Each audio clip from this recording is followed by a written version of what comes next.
Hello again everyone, and welcome to most likely my last build guide for Path of Exile 3.22 Trial of the Ancestors, which is my Reign of Arrows Raider. Okay, without further ado, let's begin. Okay, basically, the build is built around the following unit that I just wanted to try playing, which was introduced in 3.20. The ring is Anathema Moonstone Ring. The main selling point is this line right here, where your curse limit is equal to your maximum power charges. Since by default we have 3 maximum power charges, so this increase our curse limit to 3, and the opportunity cost is actually very cheap when using this ring. It also has it also allows us to gain power charges when we cast a curse spell.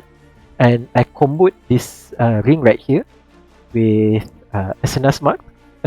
This circlet allows us to cast a socketed spell when we attack with our bow, and because it's a helmet slot, it has 4 maximum gem sockets, which we will then use with Anathema by raising our maximum power charges to 4, and then using 4 curses inside our helmet, which will be casted at full power. I can't remember which league before, but basically GG changes the way the curse interacts with bosses, so that curses are basically more effective on unique bosses than it is before. And with Ascendancy Mark, we'll be using a lot of reduced elemental resistances, which we will then use the third interacting unique, which is the Admiral Varnish Coat. This chest gives us a lot of intelligence, some elemental resistances, and finally this line right here, elemental damage you deal with hits is resisted by lowest elemental resistances instead. So what this means is we only need to focus our on one element, on penetrating and reducing the resistance of one element, and the other 2 elemental damage resistances will follow. So this allows us to have quite a high amount of lowered resistances and penetration, as you can see right here. The POV, where is it?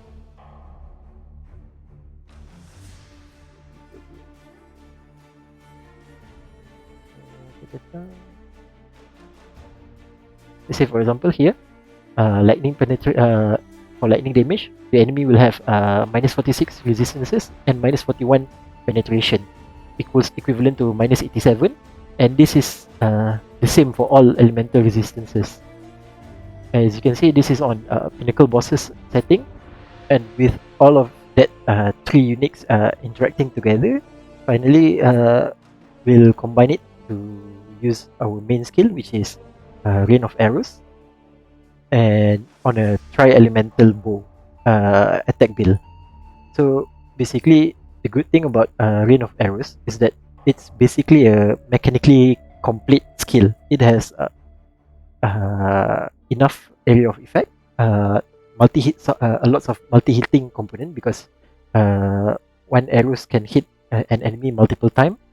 The only problem is that the damage itself typically is not so good for endgame, as people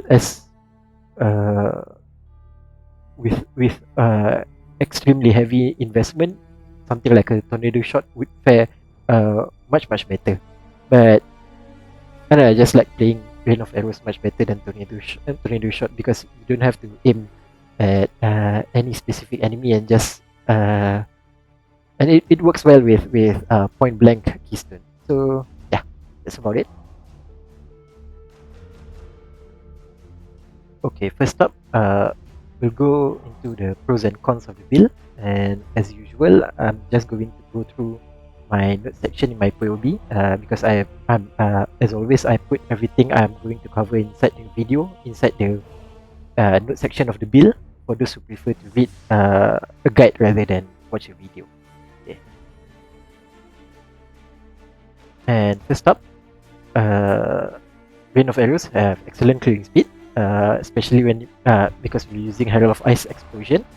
This is pretty common for most bow builds, especially relatives to Tornado Shot, Lightning Arrows, and Ice Shot.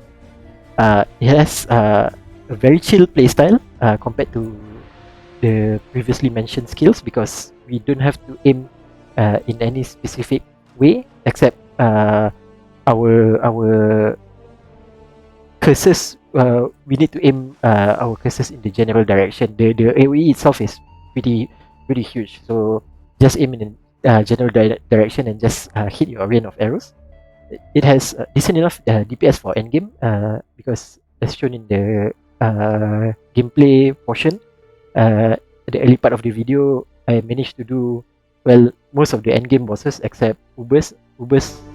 Well, I don't really farm Ubers with any of my build, but because it's mostly a skill issue.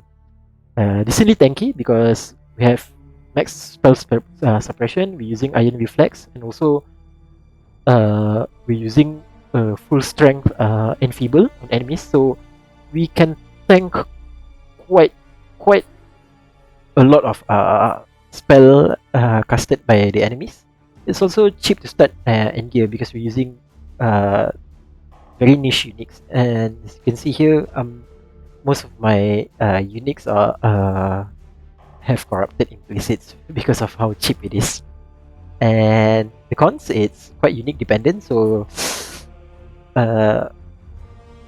it can be the problem with being unique dependent is that it can be hard to cap resistances. As you can see here, I'm barely overcapped on my resistances, and I don't have a satisfactory enough level of chaos resistance. And finally, full DPS is curse dependent and not upfront, because this is because when you meet a new packs of enemy, your curses will be casted in sequence, and this can be quite an issue when you want to blast through the enemy. So basically, the DPS is not fully upfront per se. Let's take for example when we're mapping. So DPS is 14 million, but maybe we only have one curses when we first hit the enemy, and on the second curses it increase, and then on the third enfeeble doesn't increase DPS, and on the fourth is when our curses reach our maximum DPS. So it has like maybe 1 or 2 second ramp up time, but that's about it. Okay, next up we'll move into the offensive and defensive layers of the build. And okay, so before I start, I just want to highlight there's a few things that we didn't factor in for our full DPS because of reliability issue as always. But so I said it. This is as the minimum DPS that we can get. Further DPS increase that we do not tick in POB is as above. Actual shock effect currently set to 15, but in actual, if you can see from my if you pause on some of my videos, you can see that we can get like even up to 25 to 30% shock effect even. Actual DPS of Valerian of Arrows, Tornado Reflected DPS, Enchant for Arrows Fire additional sequence, and Rakyata Tattoos for version 3.22, provided it doesn't go core in the future league. Anyway, offensive layers, number 1, Anathema. Okay, these are already covered inside the build intro, so I'll just skip over this. You can read it up. Number 2, Rain of Arrows, multi-hits plus Herald of Ice. Okay, Herald of Ice explosion when enemy shatters allows for very reliable clear. Number 3, Chill Maim. This one slowing status slow status effect that inflicts slow, which is Chill, Maim from Glove or Valerian of Arrows, Ensnaring Arrow, and also Tornado. Okay, so this works best for melee enemies, but basically what it does is it slows enemy movement speed and also some attack speed down to a crawl. and because of that, enemy will have a very long wind up time to hit you, and because you spend less time dodging, so you do more time hitting the enemy. Finally, shock with increased effect. Currently, the build has here up to at least 50 and plus 20, 1.7 shock effect modifier, and this build here, as you can see from the POB, we can even hit 25% shock effect on pinnacle bosses. And then where is it? Okay, defensive layers. We have armor, full 100% suppression, enfeeble from our autocast in helmet, and also stun immunity. Stun immunity, we either get it from tattoos for 3.22, or we use Brand King Pantheon if tattoos are not available. Armor, we're using Iron Reflex Keystone to convert all of our evasion to armor, and it allows us to have like around 50,000 armor, which is just nice for full effect of Molten Shell. Okay, number 2, instant leech, and the interaction between rain of arrow multi hits. Okay, instant leech, we get this from Leech Mastery. 10% of leech is instant, and it allows us to have basically like a huge number of life gain on hit, and because rain of arrows hit multiple times, even on a single enemy, this gives us like maybe almost 70-80 life recovered per hit. So that's like 200 instant life recovered per hit. Number 3 is the same as offensive layers. Chill, maim, slowing effect. It also works defensively because it makes it easier for us to dodge enemies. And finally, elemental ailment immunity. This is from our Ascendancy as a raider, and also our boots. Where is it? Our boots for using chance to avoid elemental ailment craft, and also Eldritch implicit. And that's about it for our offensive and defensive layers. Okay, moving on, we'll cover the Mastery, Ascendancy, and whatnot portion for the build. And I'm just going to go over this quick. Okay, number 1, most important, Leech Mastery for 10% life leech is instant.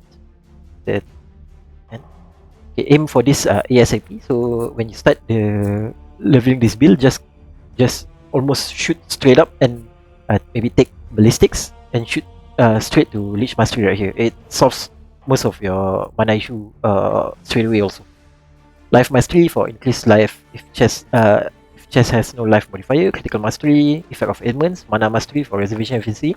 Bow Mastery, projectile speed applies to damage. So this one right here.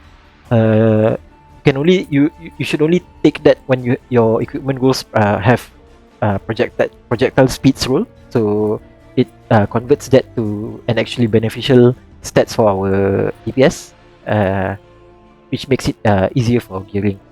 Okay, Ascendancy, we're taking here Quartz Infusion first for chance to suppress spell damage and phasing. It doesn't do anything for our DPS for our first labyrinth. Second, we go to Avatar of the Veil for exposure mostly. We don't have a reliable way to avoid elemental ailments yet at that time, but the exposure is nice because it exposes each element equally, 20%. We have the Poacher for chance to gain frenzy charge, and Avatar of the Slaughter just for overall DPS and movement speed and evasion stats. Bandits, we're taking Alira. This is mostly for elemental resistance and crit multi, because the build is quite tight on trying to cap resistance and also getting proper chaos race. So Alira helps us a lot. It also has she also gives some mana regen, so that's nice. Pantheon, we're taking Soul of Arakali, provided we have stun immunity from tattoos. I'm not sure if I should tattoos location placement. You can choose put it anywhere on your dexterity notes. Or if tattoos are no longer available, then just use Brand King for stun immunity. Minor Pantheon, either Rislatha for life loss or Shakari for chaos and poison damage reduction. Okay, next we'll go over the gem setup. And okay, main skill, we're using Rain of Arrows. try to get Val Rain of Arrows as quick as possible, because the Val version really helps for giving that extra DPS boost during leveling. Trinity, we can start using Trinity whenever we get two bows that deal at least two elemental damage. Actually, even purely lightning is also fine if you have some form of added cold damage, which we usually get from leveling using Hilly's Bite or Ahuana's Bite. And Trinity, elemental damage with attacks, inspiration, increased crit damage, hypothermia. So nothing weird there, except maybe just the Trinity that I covered just now. Curses, using elemental weakness, conductivity, assassin's mark, and enfeeble. One thing I need to highlight is during the because curses have very high mana cost. If mana is an issue, try to keep your curses at lower level for reduced mana cost. It really helps smoothen out the gameplay rather than having you chase that mana problem all the time. Ensnaring Arrow, linked to GMP, Bone Chill, and Mirage Archer. So Bone Chill just to apply increased cold damage taken, and Mirage Archer allows us to have consistent ensnare application.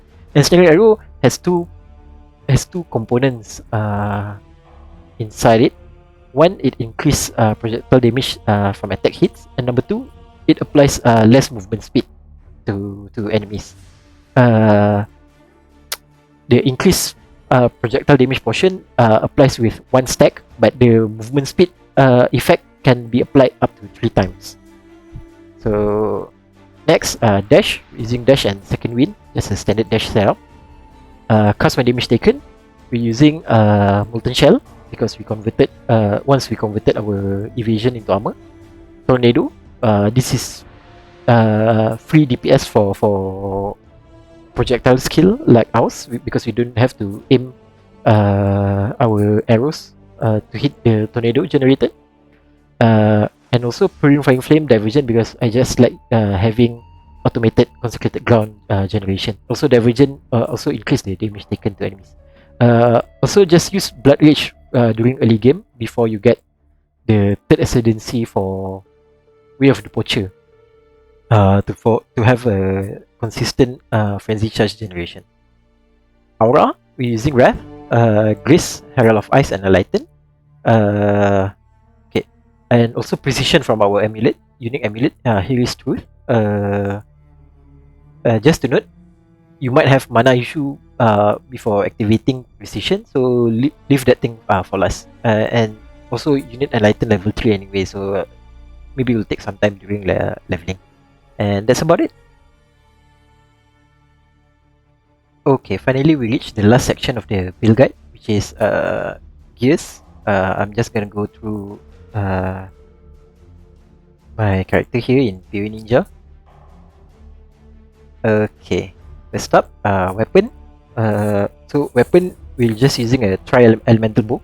For this one, I'm just using cold and lightning, because I got it cheap. With the one with increased elemental damage with attack and projectile speed is not necessarily good for everyone, so I got it like, I don't know, I think it was 3 to 5 divine, which is very cheap, and for the build is almost equivalent to a maybe roughly 10 divine tri-elemental bow. And for our quiver, oh sorry, I forgot to mention. So I'm not going to cover the leveling part. You can read it up inside the POB note section in the POB. I'm just going to show the endgame gear straight away. For our quiver, we're using a quiver with life roll and as much DPS roll as possible. Let's for this one, for example, we have elemental damage with attack, crit multi, projectile speed, further increase attack speed, increase elemental damage with attack. So it's a DPS quiver all around. And then for our chest piece, we're using Admiral. This gives us the much needed intelligence and also some resistances. which is very nice, and also the elemental damage with hits resisted by lowest elemental resistance, that one I covered in build intro. You can corrupt this and 6-link it yourself, also for further DPS boost if you want. And for the helmet, we're using Ascendancy mark. This one you can corrupt. You can find a corrupted version for socketed curse gem, but it's not necessary. And also, I didn't get the helm enchant yet, but that's also a further DPS boost. And then what else? For gloves, using Serial Exarch and Eater of Worlds glove with a chance to maim and chance to intimidate.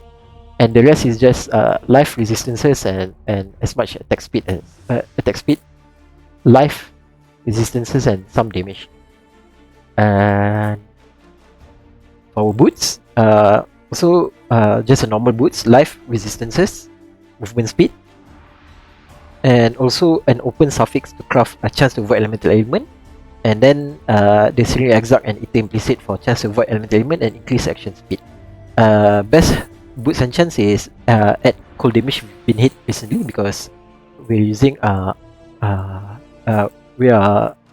the build is an armor stacker, so we don't have evasion, so we will be hit quite reliably for that effect to trigger. And then ring, anathema. This ring, as mentioned before, also crucial for the interaction between the chest and the helmet. The ring gives us much needed intelligence to cast our curses, and also chance to gain power charge when you cast a curse spell. What this line doesn't mention is that you need to have your curse hit an enemy for that chance to roll. So just something I need to highlight. The other ring is just a normal ring with life resistances, and also prefix craft for non-channeling skills have minus mana cost. For belt, just a normal life and resistance belt. This one is an endgame version using Stygian Vice for percentage increase maximum life roll, but it's not necessary. And also open suffix sword to craft strength and intelligence to meet our attribute requirement. And finally, our amulet is Harry's Tooth. This amulet gives us a precision aura at increased reservation efficiency to allow us to reach our accuracy cap, and also culling strike and crit strike multi. It's a pure DPS boost of an amulet. So for jewels, we're using brutal restraint. This one, I think I better show it inside the POV.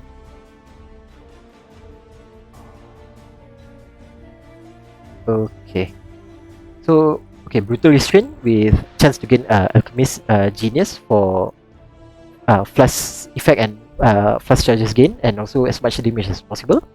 Watcher's Eye, we're using flash charge on crit with precision, and also wrath for elemental damage penetration. Right here, where is it? Yeah, precision and wrath.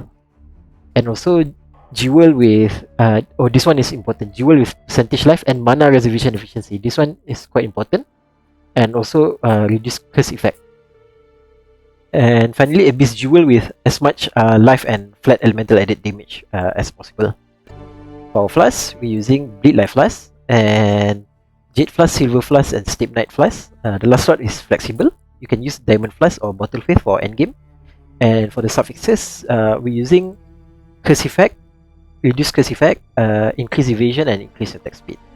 And that's about it for the gear section. Okay, and I think that will be all for the build guide for my Reign of Arrows Raider. And sorry, I forgot to mention, I didn't put the budget version this time for the build, because technically the build scales pretty linearly, so there's not much transition to do. So I covered the progression based on the gear itself, so I think that should be enough, because there's not much change from early leveling to end game. It's a very how to say, straightforward path. And as mentioned, or did I forgot, but I think this will be the last build guide for my for patch 3.22. But if you have any question, I'll still be around. Just post it in the comment on the forum section, and whenever I have the free time, I'll look into your queries and answer it to the best of my capability. And that's about it. Thank you very much. Bye.